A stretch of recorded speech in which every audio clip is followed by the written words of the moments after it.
Sebastian, Pip retorted angrily. Sebastian stepped into the middle of the room.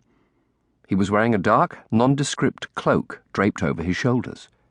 "You scared the living daylights out of me," Pip complained. "I apologize most humbly," Sebastian replied with a short bow. "It was not my intention to startle." "Well, you did," Pip snapped back. Aware that her midriff was showing, she smoothed down her pyjama top to below her waist and rubbed her arms to remove the goose pimples. Pip and her twin brother Tim had met Sebastian during the summer holidays. Knowing him had led them into a remarkable and perilous adventure. They had soon discovered that Sebastian was no ordinary boy.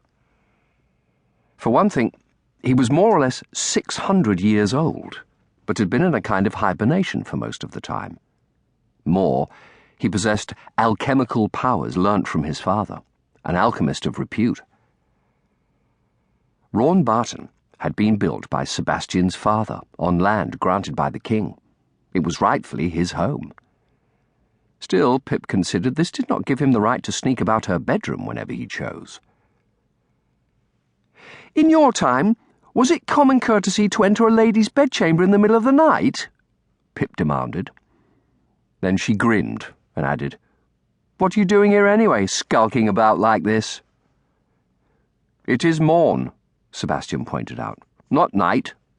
But, yes, decorum would not have had me linger in your chamber. However," he added matter-of-factly, "I see it my place to guard you through the dark hours. From time to time I look upon you to ensure you are safe." "You mean you stand here while I'm sleeping?" Pip replied, somewhat taken aback by the thought. "Not just you. I watch over Tim also." "Does he know?" Pip asked. "He knows not," Sebastian answered, "for I do not remain in a solitary position. A sentry who does not patrol the entire castle is not fulfilling his duty." Pip picked up her hairbrush and started to tug at her sleep-tousled hair. "Well, it's day now, so I don't need guarding. And I've got to get up and dressed, so if you don't mind—" From across the fields came another curt, grunting roar. Pip glanced at the window. "As for that sound which alerted you, be not concerned," Sebastian said. "It is but that of 2 red deer stags. My father used to hunt them here with the king. Autumn is coming and they are in rut, the stags fighting over the hinds. Although England is much changed from my father's time, there are still some such creatures in the woods and wilder places. See?" Sebastian pointed to the window.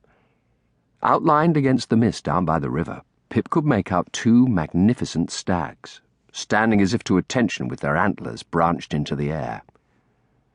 Facing each other against the backdrop of the early morning light, they might have been posing for the painting of a heraldic shield. As she watched, they lowered their heads, briefly clashed their antlers together, then, separating, walked sedately off in different directions, to be swallowed by the fog. "That was fantastic," Pip exclaimed. "I didn't know such amazing animals lived around here." "They are dignified beasts," Sebastian declared. "They come down from the moorland to the woods. One usually espies them only at dusk and first light, for they are shy creatures. Look," Pip went on, turning her back on Sebastian and continuing to brush her hair. "I don't think we need a security guard. The house has an alarm system for Dad's cameras and computers and stuff.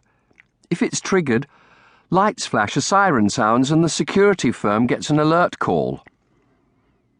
Sebastian made no immediate reply. There was a soft footfall in the corridor and the bedroom door opened. "As usual," said Pip with resignation, without even bothering to glance over her shoulder. "You'll never learn to knock, will you, Tim?"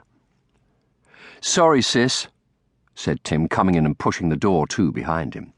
He was already dressed in his school uniform. "Up and ready?" "Do I look it?" Pip answered sarcastically. It was at that moment Tim noticed Sebastian standing in the room. "Hey, what are you doing here?" Sebastian made no immediate reply.